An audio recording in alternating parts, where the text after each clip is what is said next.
Joe from Joe K Models here. Thanks for checking out my time-lapse photo video build of the Tamiya Corsair. Just want to take a few moments to talk about the actual kit. This is probably one of my favorite kits that I've probably built up to this point. I completed this kit about a year ago, and I was really drawn to it because, well, first of all, I had never built a Corsair, and there are so many cool things that you can do with this airplane. Most of the builds that I see are that light blue marine variant, but I don't see a lot of the tricolor Jolly Rogers ones, especially the ones from the earlier part of the war where they were still trying to land them as carrier-based fighters. But they had this tricolored scheme, and they ended up being very successful as land-based aircraft later on in the Pacific Theater.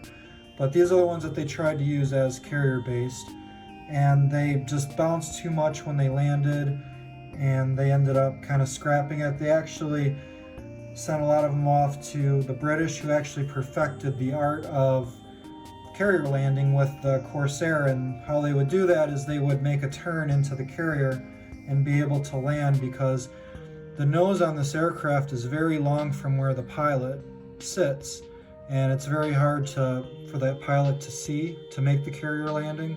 But if they came in and turned, they were able to perform the landing. So the British actually perfected that technique. But what I really like about this aircraft is, the tricolored scheme. I ended up mixing a couple different types of paint to get the dark blue, the medium blue, and then there's a white color as well. You can kind of see in the video, I have it marked down what different mixtures I did to come up with the colors. And in the directions, it actually called for the Tamiya, the spray cans. So I just looked up a conversion chart to be able to mix them on my own so that I could airbrush them on. So that's what I ended up doing. Another thing that I wanted to try is I wanted to work on doing this chipping effect. And these Corsairs would get pretty weathered, and what they had was this yellow-green primer on them, and there would also be some of the bare metal silver. So in some parts you might have the green showing through, other parts you might have the silver.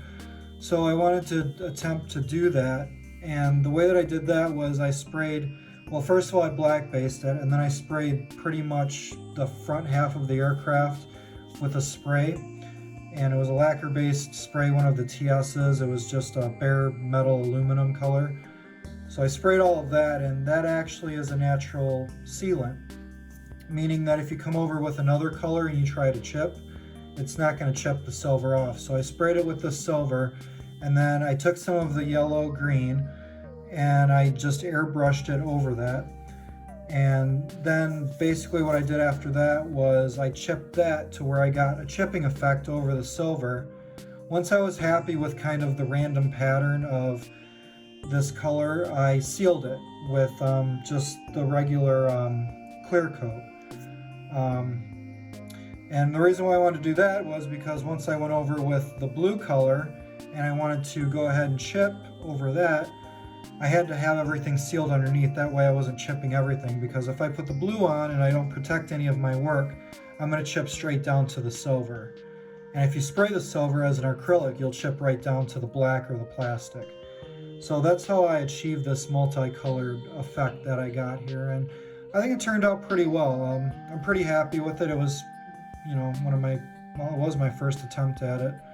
I also did some chipping on the propeller as well. And I didn't want to go too crazy with it because, again, these weren't this scheme for very long. But I did see some pictures where some of them were weathered up. As far as the decals, I placed the decals on, and then I just kind of sprayed a light top color over it to make them faded. I also did that with the medium blue over these letters and everything. The wiring and everything, I used stretch sprue at the time. And then another thing that I did that kind of drove me a little crazy, and for the amount that I researched it, you can't even really see it, but inside of this wheel well, the research that I did was it wasn't a white, it wasn't the green-yellow color, it was actually a salmon, like a pinkish color in there.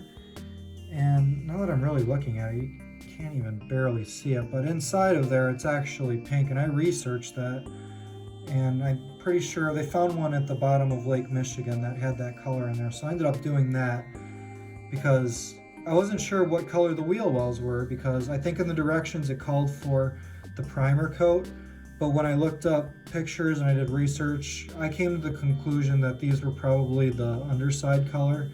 This was the salmon pink color, and then you had like some of the interior green in here, and then you know, also the primer showing through in the cockpit area.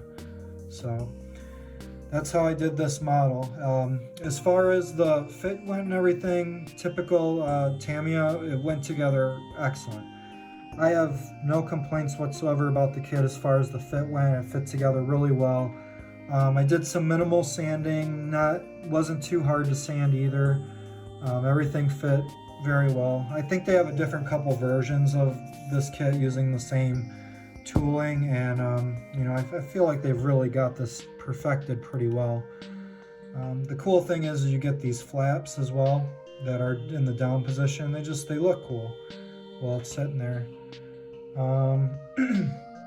So yeah, another thing that you can do is you can have the wings in the up position, how it was on the carrier. I chose to have them down like this, but you do have the parts to do that. I can't comment on how well that fit because I didn't go that route. However, based on how everything else went together, I would assume that would be great as well. Another side note is I tried sanding the bottom of the wheels down to make it flat on the bottom on my first attempt, and when I did it, I wasn't happy with it. It was sitting too low and I didn't feel like it was even.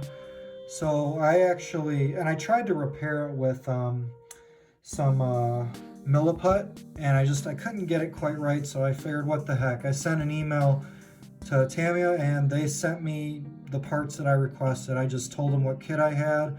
I told them, you know, that I wanted the wheels, and they sent me the new ones. And I actually have a really early video on my channel where I kind of like replaced the wheels, so you can check that out. I'll leave a little link on here, but yeah, they sent it to me, and that was really cool of them, and now I'm very happy with the way that it turned out. Everything is even, and overall, awesome kit. Highly recommended if you're thinking about building it, and I hope you enjoyed the video, and I'll see you next time.